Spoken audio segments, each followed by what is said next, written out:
মুন্সিগঞ্জের সড়ক দুর্ঘটনায় একজন নিহত এবং ৬ জন গুরুতর আহত হয়েছেন। এ বিষয়ে জানাতে ঘটনাস্থল থেকে আমাদের সাথে যুক্ত হচ্ছে শুভ ঘোষ। শুভ ঘোষ, কিভাবে ঘটনাটি ঘটলো এবং যে ৬ জন আহত হয়েছে তাদের কি অবস্থা? আপনাকে দেখে মনে হচ্ছে আপনি কোনো একটি হসপিটালে আছেন।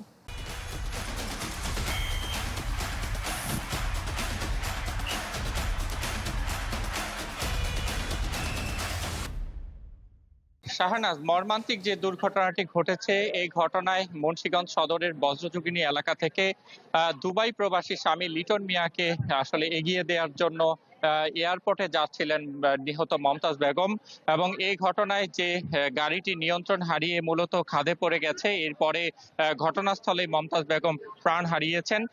সেই তার পরিবারের সাথে আমরা কথা বলেছি। তারা বলছেন যে আসলে মূলত চালক অপ্রাপ্তবয়স্ক হওয়ার কারণে ওভার ট্রেকিং করতে গিয়ে এই দুর্ঘটনাটি ঘটে, এবং এই দুর্ঘটনায় কিন্তু আসলে ঘটনাস্থলে মমতাজ বেগম মারা যান। আমরা একটু তার স্বামী লিটন মিয়া আমাদের সাথে রয়েছেন। এই যে আপনারা অভিযোগ করছিলেন চালক অপ্রাপ্তবয়স্ক ছিল, ঘটনাটি কিভাবে ঘটলো যদি বলতেন।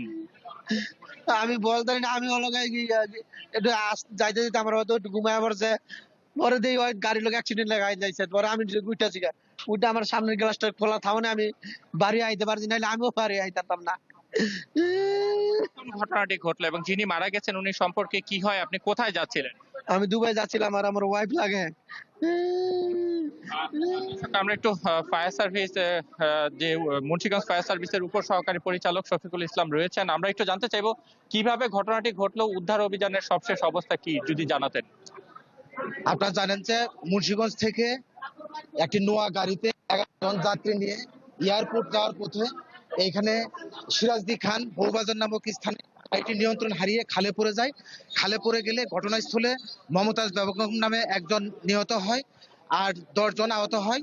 প্রত্যেককে উদ্ধার করে সিরাজদি খান সদর হাসপাতাল আছে এখানে নিয়ে আসা হয়েছে।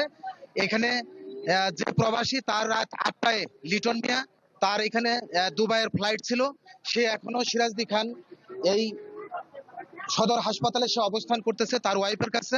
মূলত তার ওয়াইফ মমতাজ বেগম তিনি এখানে মৃত্যুবরণ করেছেন। আহ, দর্শক শুনছিলেন যে আসলে মর্মান্তিক এই দুর্ঘটনায় কিন্তু চিকিৎসকরা জানিয়েছেন 2 শিশুর অবস্থা গুরুতর না হলেও আশঙ্কাজনক অবস্থায় 5 জনকে ঢাকায় পাঠানো হয়েছে। তার মধ্যে কিন্তু 2 জন নারীর অবস্থা গুরুতর, সেটি কিন্তু তারা বলছিলেন। তো জি শুভ ঘোষ, মুন্সিগঞ্জের সড়ক দুর্ঘটনায় একজন নিহত এবং 6 জন গুরুতর আহত হয়েছেন এ নিয়ে জানাচ্ছিলেন শুভ ঘোষ।